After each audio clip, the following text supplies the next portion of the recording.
audition. College audition. College audition. It's the College Audition Podcast with Tim Evanicki. Hey everybody, Tim Evanicki here with the College Audition, back again with another episode of the College Audition Podcast. Here today with our special guest, Mr. Robert Hoyt, Director of Admissions and Recruitment for the Department of Drama at NYU Tisch School of the Arts. Hello. Welcome back. This is Thank part you. Always a two. pleasure. We've never done a two-parter before, so we left off. We spoke about the wonderful opportunities with the musical theater track, among other things. So even if you are an acting-only student, I would go ahead and listen to that first half of this podcast too, because we covered a lot about the program and campus life and things like that in the first half of this episode. So go back and listen to that first half. But let's dive in today and speak specifically about those studios that are acting only at NYU Tisch.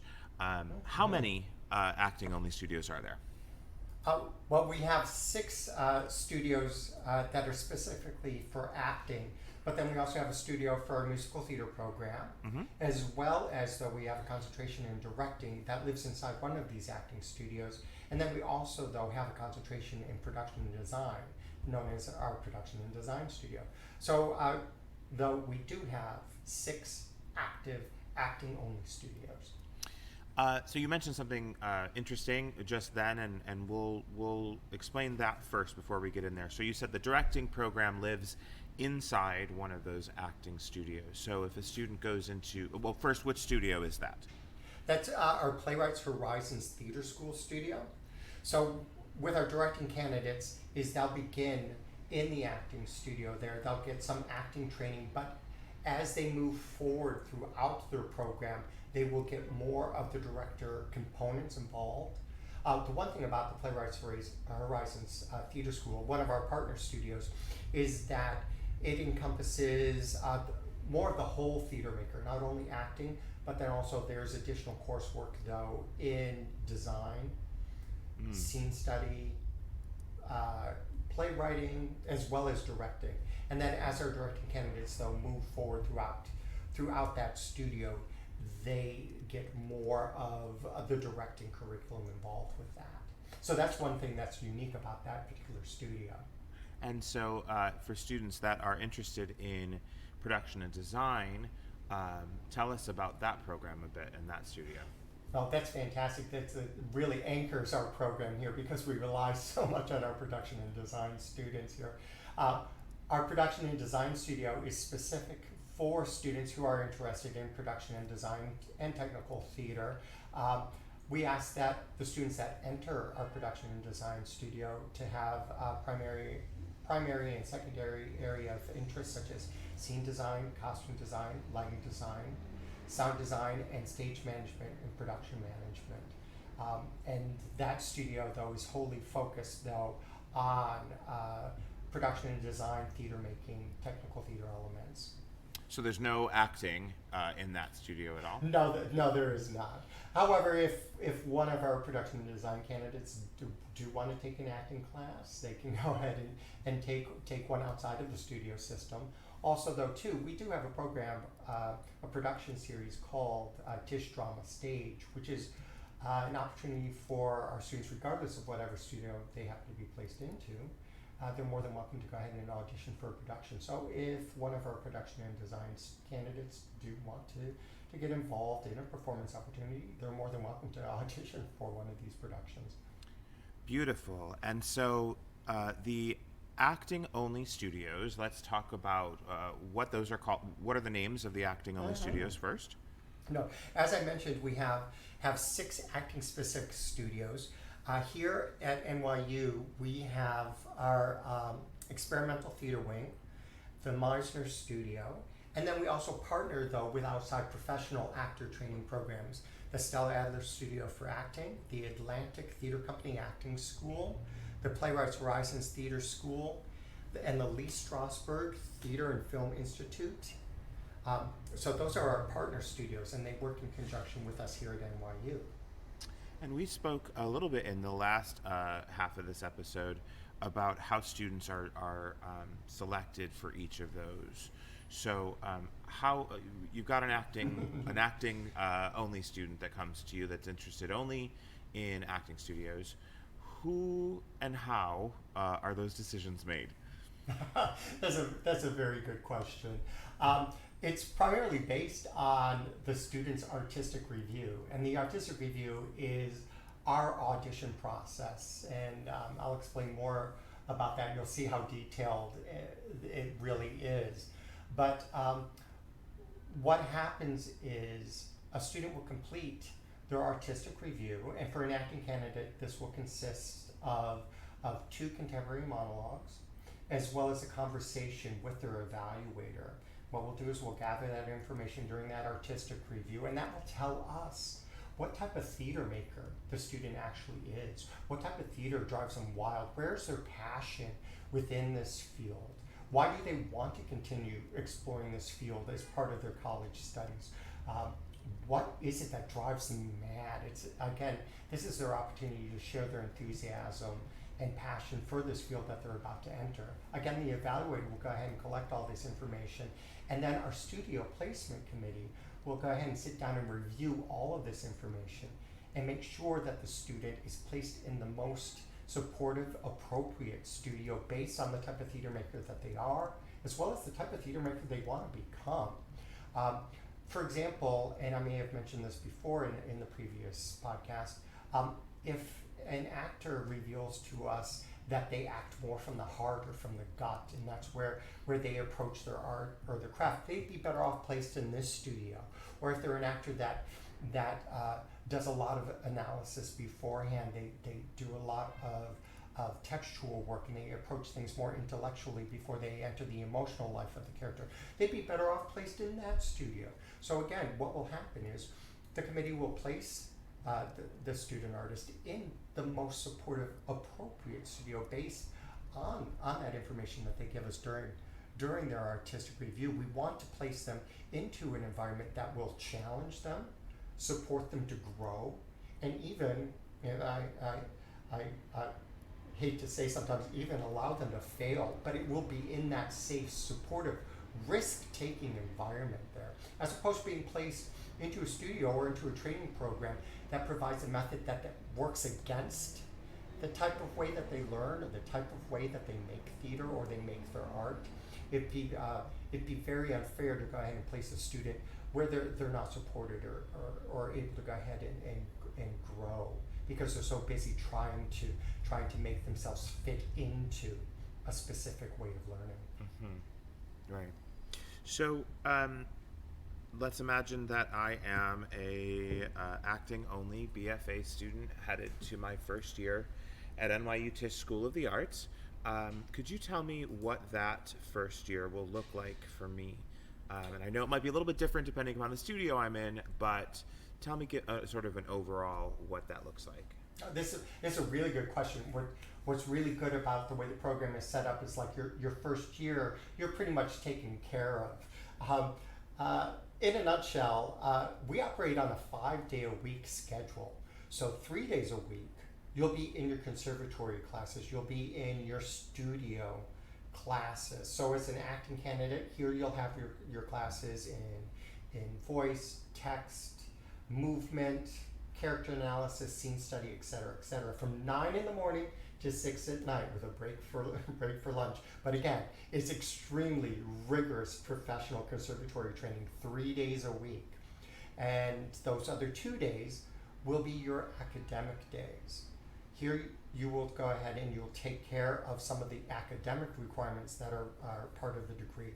Here you'll have a class in theater studies, as well as a general education class in the humanities or sciences, and one of your electives. That's one thing about the program, is that we're divided up 50% artistic, 50% academic. So as a BFA in theater candidate here at Tisch Drama, you're required to take a number of academic classes in addition to your professional studio conservatory classes. So this way you kind of have the best of both worlds. So you've got this very robust, rigorous artistic training, but then you have this empowering academic curriculum that you can marry the two together there, and that just sort of unlocks the entire field of theater for our students. And so other than obviously the classwork, students always want to know about performance opportunities and what that looks like. And this, I think we could have an entire additional episode in and of itself talking about the performance opportunities at NYU. So if we're speaking about both musical theater, acting students, what does the production schedule or the performance opportunities look like? All right, Tisch Drama, because of the size of our student body, we provide over 150 production opportunities for our students each year. And these range anywhere from intimate one-night stage readings up to full-scale productions. There's studio workshops, workshop productions, as well as independent directing projects available for our students, as well as student-generated work.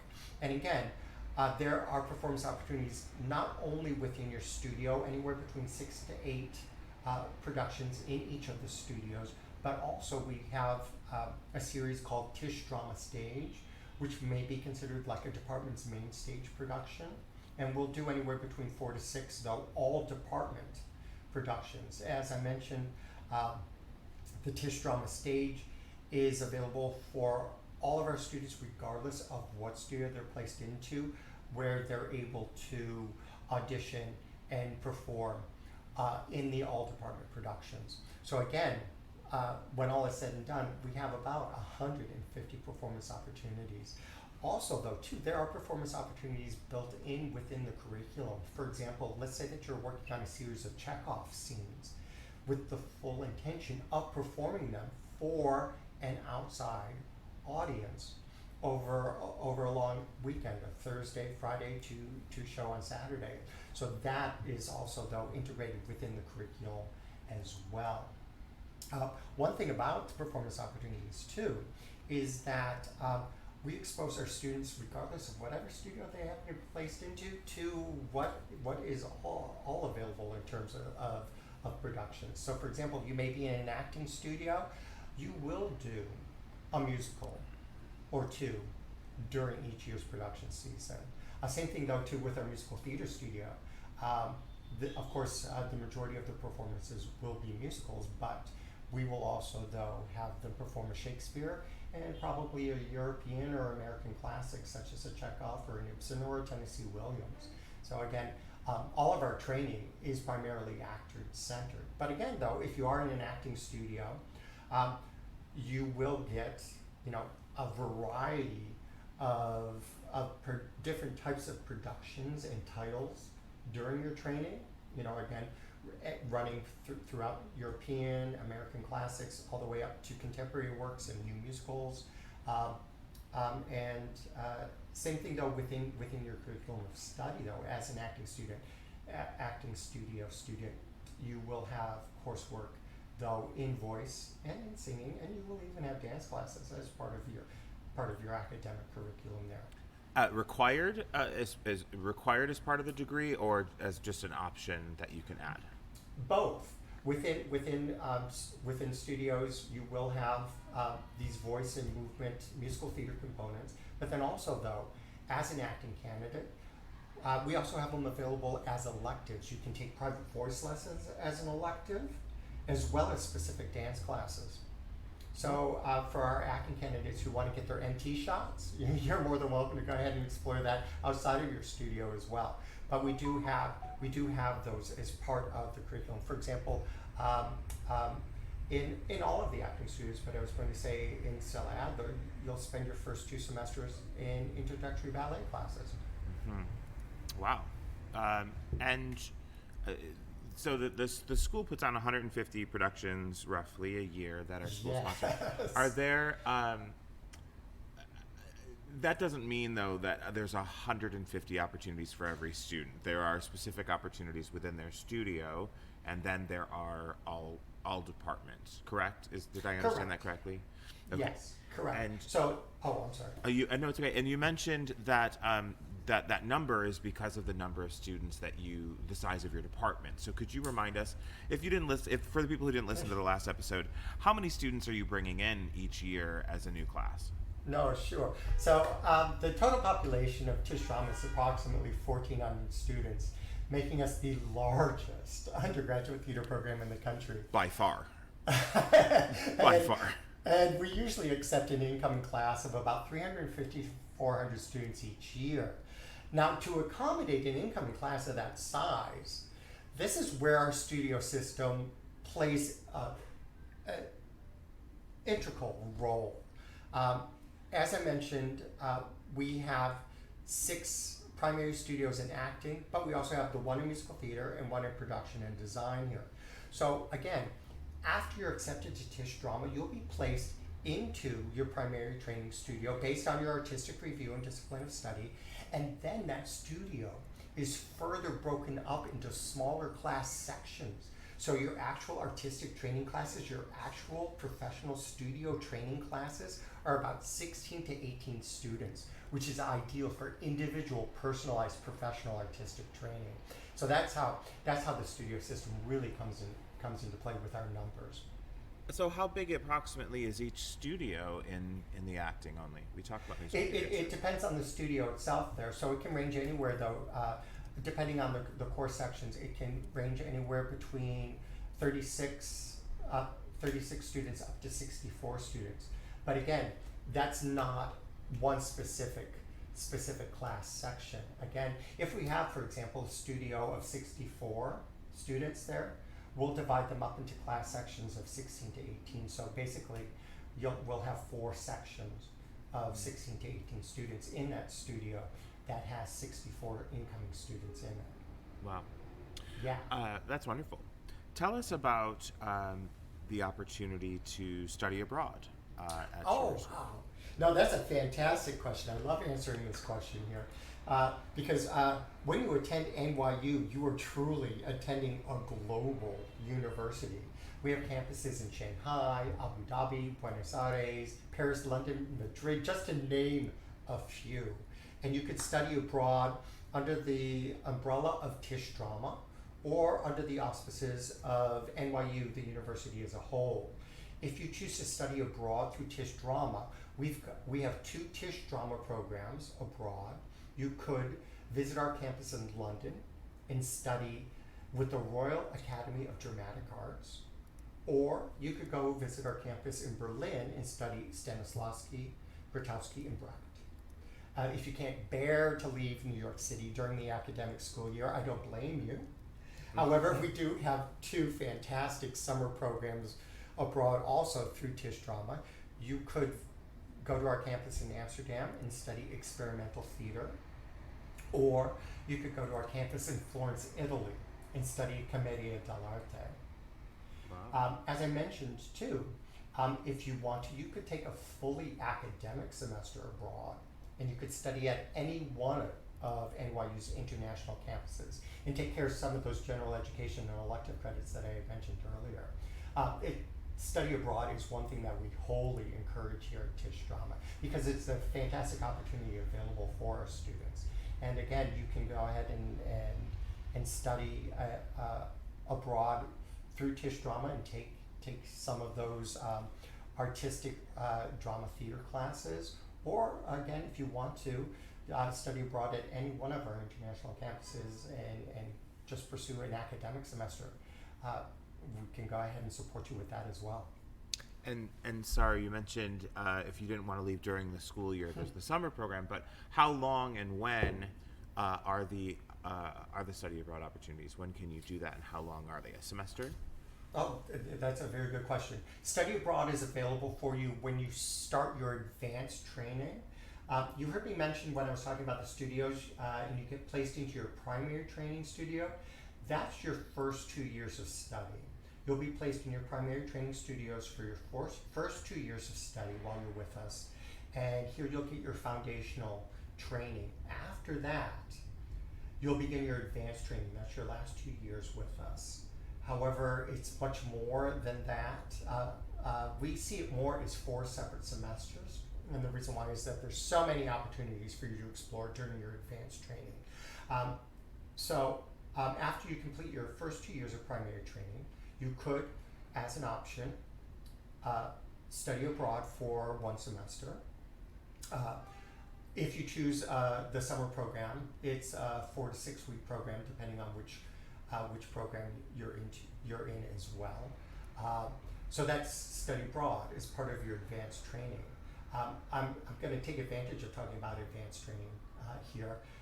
If you choose to, once you complete your primary training, you could stay in your primary training studio and explore the advanced training and methods that studio provides. Or another option is you could transfer into a different primary training studio, one that you weren't originally placed into, to add more different training to your toolkit and meet and work with new colleagues and faculty members. So let's say, for example, you are placed in the Meisner studio for your primary training, and you spend your first 2 years studying the Meisner technique. During your first 2 years, you're going to meet colleagues from other studios, and you might end up saying to yourself, I really like the collaborative movement-based work that they're doing in the experimental theater wing, and I want to get that training added to my toolkit. What you could do is you could audition, and if you're accepted, transfer into the experimental theater wing and spend the next semester there, or the next 2 semesters, or the next 2 years there. That's just an example of how trying a different studio as part of your advanced training can work for you. Another option is to try one of our advanced only studios. Now, these are studios only available for our advanced students or students who have completed the primary training, our juniors and our seniors. We have 2 advanced only studios. We have one, the classical studio, where you study Shakespeare, Restoration, and Jacobean theater. Or you could try our Stone Street studio for film and television acting, and that's pretty self-explanatory. Mm-hmm. And then a 4th option as part of your advanced training is an internship. Let's say that during your first 2 years of primary training, you develop another interest in this vast, extensive field of theater, such as casting or theater producing or theater communications and marketing.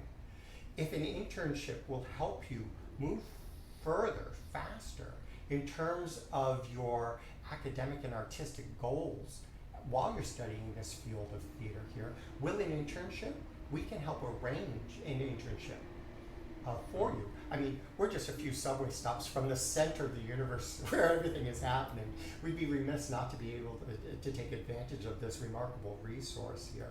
So if you want to take an internship as part of your advanced training, you could take the internship and receive advanced training credit for that during your advanced training.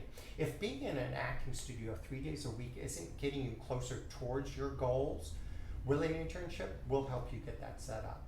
And then lastly, there is the travel abroad option that you can explore during your advanced training. So as you can see, our program is extensive and robust, and it's much more than acting conservatory training program. Yes, we do have that professional, rigorous, conservatory training, but with it being married with this empowering academic curriculum and these resources that are available through NYU being such a major research institution, that our students have all of these opportunities and resources at their fingertips. So the internships are actually a great segue into asking about what you do in addition to help with the transition between the academic world and the professional world. One of the first questions that come out of the mouths of some of my students and clients is about any sort of industry showcase or a way that you introduce your graduating class to the industry. This is a really, really good question too, because you're really exposed to the industry right from day one. All of our faculty, our staff members, our administrative staff, we're all working professionals in the field here. So we're either actors, producers, casting directors ourselves here. So you're immediately, though, being exposed to the industry here. But what's really remarkable about networking and career development, professional development for our students is Tisch Drama. We have our own specific Office of Career Development, our very own that is within our own building. Of course, we have the overarching Office of Career Development through Tisch School of the Arts, and then over above that, we have NYU's Office of Career Development. But since we're such an odd animal, we have our own specific Office of Career Development. And this office provides, though, a full series of career workshops here. They can range anywhere from studio-specific sessions, for example, one-on-one meetings with agents and casting directors, all the way up through like extended workshop opportunities. For example, like a 2 or 3 week opportunity to work with a casting director within your studio. So here immediately, your network is starting up here. There's also the larger workshops such as entrepreneurship, managing yourself, the business of the business, financial empowerment, all of these professional development opportunities that serve our students extremely well. Also though, in terms of showcase opportunities, with the number of productions that we do, the industry are invited to all of our production work here. And again, with us being located just a few stops from where the magic is always happening, they're always receptive to attending our production work. So like, even though you might be a freshman, a sophomore, a junior, you're doing production work that are being seen by professionals within the industry here. So throughout your 4 years with us here at Tisch Drama, you will be constantly exposed to this network through the industry, not only within your classwork, but through your production work, as opposed to 3 minutes at the end of 4 years.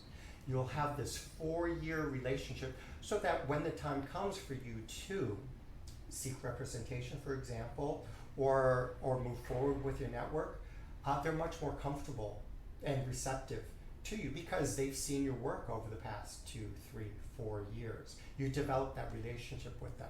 Of course, all of our studios, though, do have showcase opportunities set up for them, as well as though the entire student body, the department itself, has a full digital showcase opportunity that's available that gets shot out to all of the buyers of the industry within. So there is that professional network set up for you as well. So of course there are showcase opportunities at the end of your 4 years, but one thing is it's massaged though really throughout your entire time with us here.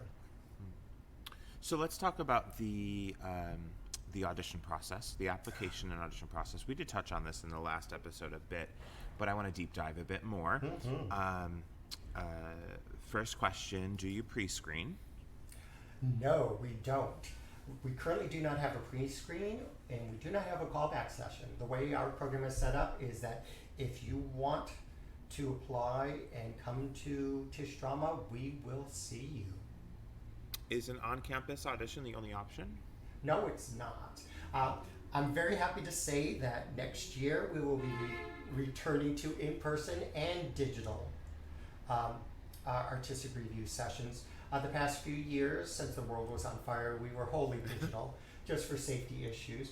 But moving forward, we do offer an in-person option for all of our decision periods.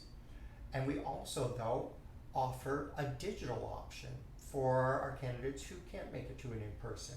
One thing, too, about our digital submissions is that we were doing it way before Zoom was popular, way before everybody else had to. So we pretty much have that digital submission process down to our T. Our evaluators are very well versed in the Zoom platform and how that works for our students. And we have that set up so that it's extremely user-friendly and also, though, an extremely viable way of being accepted to Tisch Drama. So again, you could do it in person. We're also going to go out on tour. We're going to Chicago and LA for the next session. Also, too, is that even though we don't participate in Unifieds, we coordinate it so that we are in those cities at the same time as Unified, so that one day you could do your Unified, and then the next day you could do your NYU Tisch Drama. That way, we'll go ahead and get you covered. Wonderful. So what are the audition requirements then? Let's go ahead and talk about just the acting then. I'm going to start right with the admissions process here. When you apply to Tisch Drama, 2 actions are required on your part. First is you must complete the NYU Common Application, and that's a fairly standard application that most of our peer institutions use. And then you'll also, though, add some NYU supplement to it, your grades, your transcripts, your test scores if you choose to include them, just so that you know. Tisch Drama, since our artistic review process is so rigorous, is that standardized test scores are optional. That means you do not have to submit them. And then also, you'll respond to a writing prompt, basically the essay portion there. So that'll be part of your common application. What will happen is then a few days after you submit your common application, you'll receive an email from Tisch Drama that will lead you to your own personalized drama artistic review portal link. Click on that link, and here you'll upload some additional personal information as well as material information that you'll be sharing with us during your artistic review. And most importantly, you'll go ahead and schedule your artistic review. So now in terms of the artistic review then itself there, again, this is our audition process, but it is a lot more than just auditioning, because you are responsible for one, performing 2 contrasting contemporary monologues. And by contemporary, we mean anything from 1900s to about now. Each monologue is about 90 seconds in length. No original materials. Everything must be from published plays, no musicals, no film, no TV scripts, no monologue that you Frankenstein together, you know, where you take a scene and you eliminate the other person's lines, because that's really not a monologue, that's a scene and nobody's not really speaking to you. So again, 90 seconds contemporary monologues from published plays. No props, no costumes, no accents. You in your comfortable clothing, you in your natural voice is perfect for us. That's exactly what you want, what we want to see. Now, what will happen is after you present those 2 monologues, you'll be asked by your evaluator to have a seat right across from the table from them. And there's only one evaluator. They'll ask you to have a seat, and you'll have a conversation. Now, we call this the conversation, not an interview. This is nothing you could ever prepare yourself for. This is your opportunity to tell us, what type of theater maker are you? What type of theater maker do you want to be? This is your opportunity to share your enthusiasm, your passion, your desire for this field. Why are choosing to study theater in the next 4 years? Why NYU? Why New York City? What is it about this field that compels you to be moving forward in this specific direction? You know, this information that you share with us is just as important as those 2 monologues here. And again, it ties back to the studio placement process. Again, you're giving us this information here. You're telling us, what type of theater maker are you? What type of theater maker do you want to be? And ultimately, what studio will best serve you in this way? So it's extremely important that, again, for our candidates to present material that they want us to see, that says something about them, that to share information about them. The entire process is really all about you, about the candidate. We're not comparing you to anybody else. We're not thinking about somebody that we just saw or somebody who we think we're going to see. Again, that's sort of the beauty about our numbers being as large as they are, is because we're able to accept the number of students who want to be here, who deserve to be here, as opposed to a program that only accepts 24 students or 36 students each year. You know, they're capped at that. This way, we can go ahead and collect all these theater makers and help them move forward here. So again, in terms of the artistic review process, you know, the 2 monologues, the conversation, that all come together to help us place you in the most appropriate studio. I think it's a really, really great process, a really exciting process to take part of. Very different process than many other institutions. Yeah. So who makes up the committee that makes the decisions? Oh, it's fantastic. It's all members of the Tisch drama faculty. So all of our evaluator staff, they're members of the Tisch drama faculty. They will be faculty members as well as members of the Tisch drama community. And then the actual committee itself are the faculty members as well. So these are major stakeholders within the program. And as far as some colleges you have to be accepted academically first before you're accepted artistically. Some colleges allow you to submit. Colleges that do pre-screen will give you the artistic thumbs up before you're accepted academically. How does it work at NYU Tisch? Because you said it, the degree is 50% academic, 50% artistic. So what does that process look like? Who weighs heavier? That's a very good question. I'm laughing because I refer to this as the Thunderdome, because with the program being divided up, 50% artistic, 50% academic, 50% is your common application. Consider that your academic side here. Again, this is your grades, your transcripts. The other 50% is your artistic side. That is your artistic review. And then what happens is the admissions team, we come together and we evaluate both of those, and they have to be in balance. So you are accepted both academically and artistically at the same time. Unlike some other institutions where you're accepted academically and then you can move forward with the artistic review process, or vice versa, here the decision is made at the same time. So we are working with NYU admissions academically, while us here at Tisch Drama, though, are preparing things through the artistic review. And we meet in the middle. We meet in the Thunderdome, and this is where we make our admissions decision. And you'll receive one admissions decision from NYU. You mentioned that test is test optional now, which is wonderful. I wholeheartedly support that. What is the benefit, if any, then, of submitting your test scores? Like, why do it at all? Well, we recognize that some people are better test takers than others, and sometimes, especially too, you might be having a bad day. You might not have slept as well, and so your standardized test score suffers because of that. All of that sort of stuff. What happens is the way I approach this is if your standardized test scores are at or above NYU's averages, I say go ahead and submit them. If you would publish them as a headline on the New York Times, go ahead and publish them. But if for whatever reason they give you the slightest pause, don't. You won't be penalized for not submitting them because they're not required. What will happen is your GPA and your high school transcripts will be given a little bit more weight during your common application.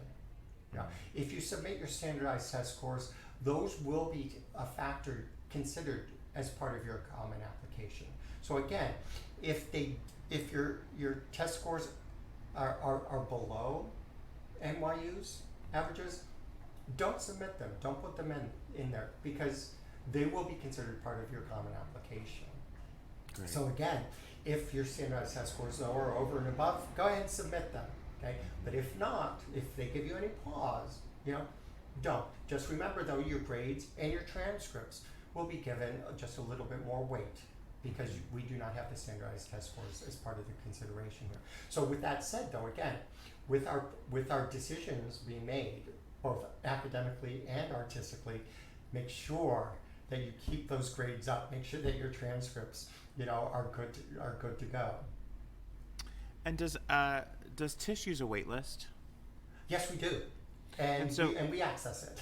Yeah. So give us a little bit of an insight into how that works, because I feel like some students feel like at times there is an order of, you are student number 1 on the wait list, you are 2 on the wait list, and in some schools that is the idea, that is what they go by. So how does your wait list work? I really can't speak too much of that because NYU Central Office of Admissions monitors that. But basically what happens is after first options go out, depending on what spots are open or available, then NYU will begin accessing this wait list. And it's not so much set up that, okay, you're number 1 and then you're number 2, you're number 3, but they end up getting released though in batches. So yeah. What I was trying to get at there, I'm trying to ask questions that I know the answers to, but to get you to answer them. So it's what I'm getting at is, basically what you just said to us is that the artistic side of things actually has no control over the wait list. It's in the hands of the central admissions office. Well, they're already holding on to our wait-listed students that have, are viable candidates, but for some reason or another, they did not make the initial pass there. So, Correct. like in terms of artistically, and academically, they could be viable candidates. So it's not weighted in that way that it's like, oh, this candidate is a superior actor compared to this other person. Same thing academically. What happens is the entire package, though, is assessed, but for whatever reason, they didn't make it through the first pass. Got it. And what you're also saying is that if a male identifying student turns down the first offer, it doesn't necessarily mean that you're looking for another male identifying student to fill that gap. No, that's it exactly. As I mentioned earlier, we're not comparing our candidates to each other in any other way. If they are a viable potential student, then we'll accept them regardless of their type. That's simple binary. That's what sets us apart. Again, not to diss our peer institutions, but if they're only accepting 16 students each year, and 8 of them have to be male identifying, and 8 of them have to be female identifying, 4 of them have to be character actors, 2 of them have to be ingenues, that type of thing.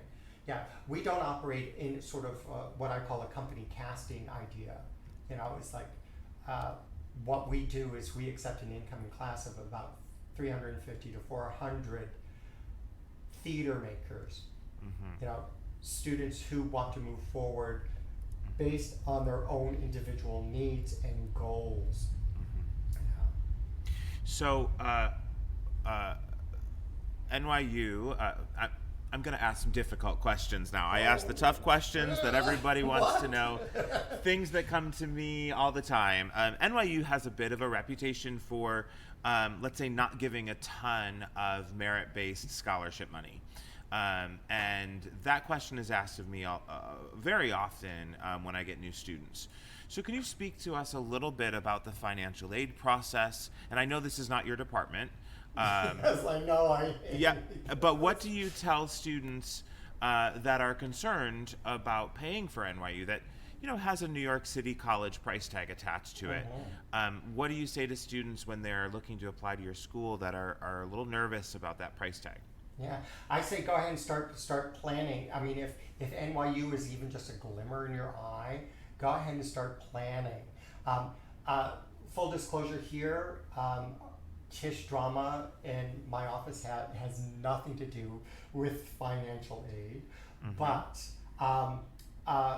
NYU's Office of Financial Aid is extremely supportive. If you go ahead and you visit the financial aid pages on the nyu.edu website there, it will outline everything you need to consider in terms of financial aid. I say sit down with your parents, put on a pot of coffee and sit and read through all of that. You'll find that extremely helpful. Even on the Tisch Drama admissions page, I have a little section there that deals with financial aid with some links there that will help you go ahead and at least get the lay of the land and start to strategize. You're correct in that for our new incoming students, there isn't much merit-based scholarship available. Primarily, it's all need-based in terms of financial aid. At Tisch Drama, we don't want money to stand in the way of our students' successes. You know, as a student at NYU, there are several types of financial aid that are available that include NYU financial assistance, scholarships, and grants. We have work study, and of course, there's federal loans. Now, to qualify for financial assistance, though, it is imperative that you complete your financial aid paperwork. If we don't know that you need financial aid, then we're not going to give it to you. What I mean by your paperwork, complete your FAFSA and your CSS. Complete these as soon as you submit your Common App. Otherwise, you will not be eligible for funding. You know. So again, I always say, fill out your forms, fill out your forms, fill out your forms, and make sure that you fill them out by the deadlines that are posted on the NYU website, because a lot of this funding is federally based, and there's no hedging around those due dates. I mean, once that train has left the station, it is gone. So again, even if you don't think you need financial aid, complete your FAFSA and your CSS. At Tisch Drama, again, as I mentioned, we have very little to do with financial aid, but I want to let our candidates know that every student who completes an artistic review is automatically submitted and eligible for any and all NYU artistic scholarships, but that's all worked out on the back end through the Office of Financial Aid. Again, though, complete your paperwork. Yes, and I will say, from my own observations, and this is not by any means supported by NYU, I have seen some miracles happen with NYU Tisch in most recent years. Even with the reputation, so to speak, that you don't have a ton of money to give, I've seen some very, very generous financial aid come from NYU Tisch in recent years. So yes, complete all of the paperwork on time and get it in there, and Tim, things can work out. Thank you for bringing that up too. Is that that's one thing that that Tisch School of the Arts has been committed to. We are striving to fulfill any expressed need. So again, to reiterate, you'll fill out your FAFSA, and whatever is identified as a need, based on that Tisch Drama and NYU Financial Aid, we are moving forward and striving to go ahead and meet that need. So I'm glad that you brought that up, because the past few years we've been very successful with that and helping our students attend NYU without that financial liability. Right. So we're going to wrap up our second half of this. I just wanted to open the floor and see if there's anything else that you wanted to add or to say, or anything that we may have forgotten to talk about during the process. Thank you. And I'm going to apologize, because between this session and the last session, it's like I probably jumped around so many different places. Thank you for keeping me on track. I think we both did. Don't worry. Yeah, I think it's because I can't say enough about the program, and there is too much to say about the program. So what I'm going to do is I'm going to make a plug. I'm going to invite your listeners, though, to really take a deep dive into the Tisch Drama website there. Because chances are that will answer any questions that I didn't even think to have addressed. So our website is tisch.nyu.edu/drama. Go ahead, visit that. I also want to invite you to click on the admissions page though, or the Visit Us page, because we have in-person information sessions.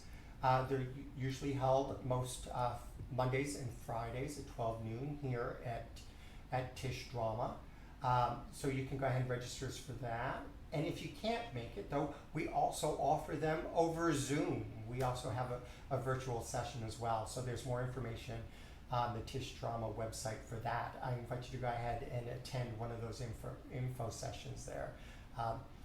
You'll get a lot more succinct information than hearing me ramble. Again, that website is tisch.nyu.edu/drama. And then also though, you'll notice on the Tisch Drama website is that there's several buttons throughout that say email us, connect with us. Please, if you have any questions, email us. I guarantee you there's a real person on the other end there. And we'll get back to you. We also have a phone number during regular business hours. If you have a question, please give us a call. Again, there's a real person, so do not be surprised if someone picks up the phone. Be prepared to start talking. And if not, though, if you have to leave a message, and don't be surprised if we call back. So please, connect with us. Visit the website there, and we look forward to getting an email or a phone call, or even having you attend an info session. Great. Well, Robert, it's been so great to talk to you today about the incredible BFA programs at NYU Tisch, and we look forward to having you around here real soon. Oh, thank you. Thank you so much. This was great. Thank you. All right, have a great day. You too. Bye-bye now. For more information on the exciting training, workshops, and resources we have to offer at the College Audition, please visit us online at www.thecollegeaudition.com or follow us on Facebook, Instagram, TikTok, and YouTube.